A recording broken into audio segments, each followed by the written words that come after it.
तो प्लान बना हुआ है अज़र सिद्दीक साहब, PMLN का प्लान वाज़े है। अगर इसमें कोई कानूनी लकूना है तो उसकी भी ये बात जो शरद साहबा ने कही है, इसमें वजन है कि वो घबराएंगी क्यों, मियाँ सब चले जाएंगे जेल, फिर जमानत हो जाएगी, आ जाएंगे। लेकिन ये तो अब हकीकत लग रही है कि ही विल बी बैक। आपको क्या लगता है? बहुत शुक्रिया। दुख और अफसोस होता है, ये तो जिक्र करते हैं कि इनको निकाला गया, बताते हैं कोई प्लान था। तो अब जो हुआ है इमरान खान साहब के साथ, ये कोई बिल्कुल प्लान नहीं है। अपना खुद मान लिया है राणा सनाउल्लाह ने, ख्वाजा आसिफ ने कह दिया कि 2019 के अप्रैल में उनसे राब्ता हो गया था। ये तो सारी चीजें एक्सपोज हो चुकी हैं। इमरान खान के अगेंस्ट तो कोई केस नहीं, लेकिन असल में वजह यह है कि कानून आता नहीं है, हम हवाई बातें करते रहते हैं। देखिए, दो तीन चीजें जरा समझिएगा। पहली तो बात है कि जो पनामा केस की बात हो रही है, वो बड़ा सीधा केस है। सीधा केस क्या है कि इन्होंने अकामा लिया। अकामा इसलिए लिया कि दुबई वगैरह में सेटल होना था, और उसके लिए इन्होंने शो किया कि मैं मुलाजमत करता हूँ अपने बेटे की कंपनी में। अब जब मुलाजमत करते हैं तो तनख्वाह लेनी है, तनख्वाह आती रही है, कुछ महीनों में तनख्वाह नहीं आई तो उन्होंने डिक्लेयर नहीं किया। जब आप डिक्लेयर नहीं करेंगे तो आप झूठ बोलेंगे, और यही झूठ बोला, इस बुनियाद के ऊपर इनको वहां से नाअहली हो गई 62(1)(f) के तहत, और ये आईनी का सो लगन है। डिक्लेयर ना इनका करने का लगन था कि तकरीबन यही मामला फिर PTI चेयरमैन का भी है। सो वहाँ पे आप कहते हैं वो नहीं गलत नहीं है, नहीं, इधर पीटीआई आप चेयरमैन कहते का हैं कि वो केस ठीक बहुत है। मुख्तलिफ है। नहीं नहीं ना ना ना, नहीं, भैया, डेक्लेरेशन की पीटीआई बात तो चेयरमैन है का ना केस ही सर, मुख्तलिफ है तो मिस डेक्लेरेशन ना की ना ना, बात। पीटीआई चेयरमैन का, ना ना ना, पीटीआई चेयरमैन का केस मैं आपके सामने बता दूं। पहले ये बता दूं, नहीं, मुझे सिर्फ ये ये फिर बताएं सुप्रीम कि कोर्ट ने, मिस डेक्लेरेशन की बात है कि नहीं है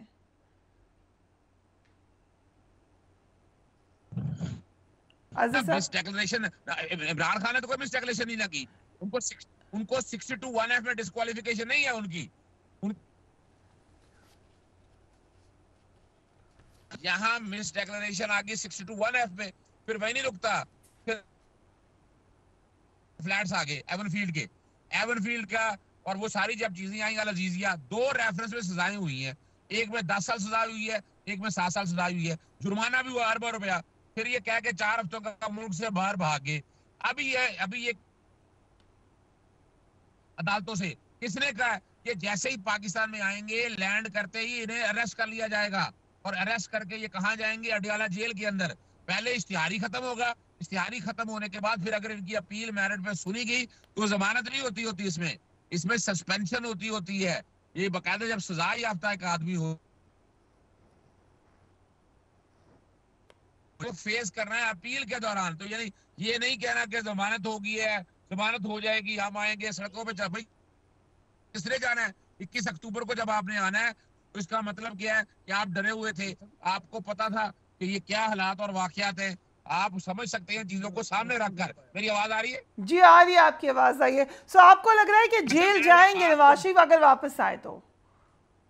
देखिए, बड़ी वादे तौर पर है, ये कोई ऐसी बात नहीं कर रहा जो कि आपने वो फायजा हमीद को क्या पता ये कौन सा लाभ जानती है। माइजा हमीद है भाई, सर, सीधी उनका सी नाम बात है, फायजा नहीं अगर है। आना होता तो फौरन आ जाते। पिछले 4 साल से, पिछले 4 साल इनके भाई की हुकूमत थी, ये क्यों नहीं पाकिस्तान में आए? आना चाहिए था ना भाई की हुकूमत में, क्यों नहीं आए? कि अब आगे क्यों आ रहे हैं? अब वजह सर ये आने है, दे, एक तो पाकिस्तान निगरान, आने पे तो हमें क्वेश्चन नहीं करना चाहिए। पाकिस्तान आए, वो क्यों ना आए?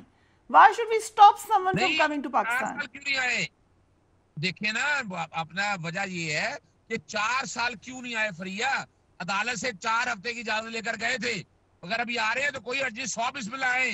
लेकिन सवाल है कि जेल जाना पड़ना है। ये धमकियां देते फिर रहे हैं वजीर अपना दाखिला को, बलोचिस्तान के। वो किस बात की धमकियां दे रहे हो? आइन और कानून, कानून के मुताबिक जब लिखा है कि आप बाकायदा सजा याफ्ता हैं, सजा याफ्ता को जेल में जाना है। वो जेल जब आपको बरी करेगी तब की बातें हैं।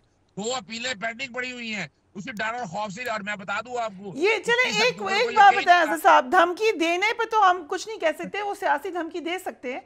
धमकी से डर डर भी गए इंटीरियर मिनिस्टर? आपको क्या लगता है, घबरा गए, परेशान हो गए? हुआ क्या?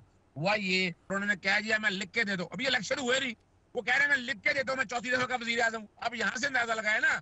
अभी भी अदालत, ये क्या मतलब है? अदालतों से सजाएं खत्म होनी है, वो अदालतों में अपीलें चल रही हैं। अपीलें अगर पहले खत्म होनी हो जाती, आज तक क्यों नहीं अपीलें खत्म हुई? भाई, वो वादे तौर पर बात है, से राइट। ये खत्म नहीं होना काम। जो बात समझना है कि यानी वो कहने के बाद सिर्फ यही नहीं कह देना, फिर उन्होंने उसके आगे जी निकाल अजहर साहब रखी है। आपकी तो आवाज वो नजर आ ब्रेक गया हो ना रही है। अजहर सिद्दीक साहब, nothing is being offered to PTI. I hope आपको इसका इदराक है। अच्छा फरिया, मैं सिर्फ दो बातों का जवाब पहले मैं दे दूं। मोहतरमा फायजा का मसला ये है कि ये बोलती रहती हैं लेकिन असल में माइजा, हकायक का माइजा पता नहीं नाम है आता। इनका सर, माइजा, फायजा नहीं है। फायजा हमीदी मैं कह रहा हूँ इनको, यानी देखे ना, अजीब सा लगता है, यानी कानूनी बातें बैठे कर। ओ भाई, बड़ी सीधी सी बात है, 2 केसों में सजा हुई है, सीधा जेल में जाएंगी। और जहां तक मरियम का है, मरियम का तो इशू और है। यहाँ आज तक उस मनी ट्रेल दी है उन्होंने जायदादों की, बता दें रिकॉर्ड पे। आज भी मैं चैलेंज करता हूँ, लाए दिखाएं कहाँ है, पूरी कौम को बता दे। वो आपको याद है पहले वो गड़ो खच्चरों पे गया था, अल अजीजिया से अपना सऊदिया से वहां गए थे, फिर कतरी खाता आ गया था। ये रिकॉर्ड की बातें हैं। तो अब आते हैं अगली बात की तरफ। देखिए मैं खुशी हुई शैला साहबा की बात सुन के। मैं 6 जून से कह रहा हूँ कि पाकिस्तान को वैसागे पाकिस्तान की जरूरत है। पाकिस्तान तहरीक इंसाफ को एक कॉर्नर पे लगा के इन सारी 14 सियासी जमातों ने बना किरदार अदा कर दिया। ये किसी स्टेज पर शर्मिंदा होंगे, इन्हें इन्हें इन्हें अपने चेहरे नजर आएंगे कि इन्होंने क्या किया है। इन्होंने 4 मेजर गलतियां की हैं।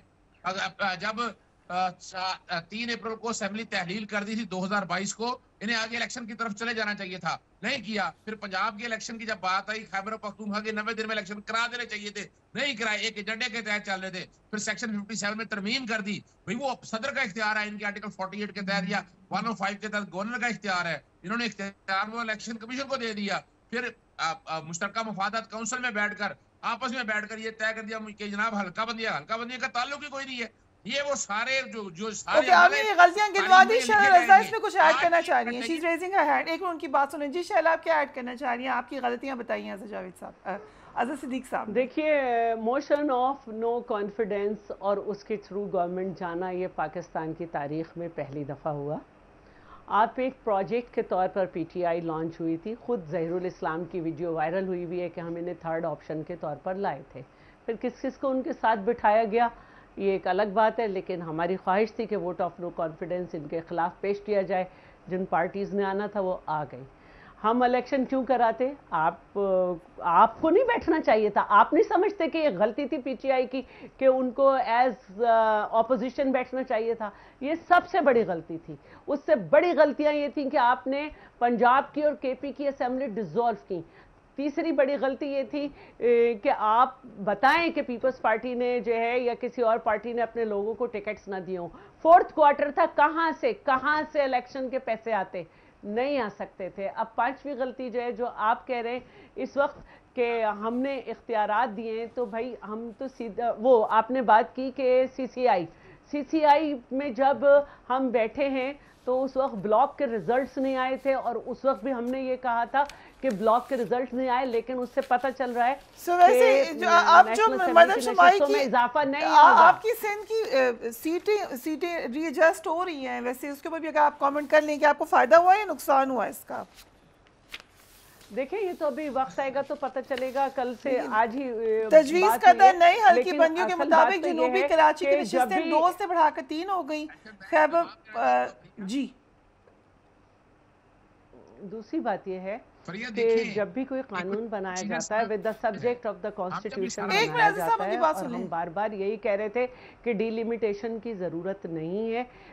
ये नॉर्मल नंबर ऑफ एडजस्टमेंट होगा जो कि मुख्तलिफ आप हल्कों में करते हैं। वैसे भी 5 साल के बाद बहुत सारे लोग मर जाते हैं, बहुत सारे लोग 18 साल के हो जाते हैं, और ये एक नॉर्मल काम है जिसकी वजह से हम इलेक्शन मांग रहे थे। लेकिन जाहिर है कि और पार्टीज़ नहीं मांग रही, तो हम इसी पे ही बात कर रहे हैं कि भाई पॉलिटिकल पार्टीज खामोश क्यों हैं? उनको इलेक्शन का शेड्यूल मांगना चाहिए।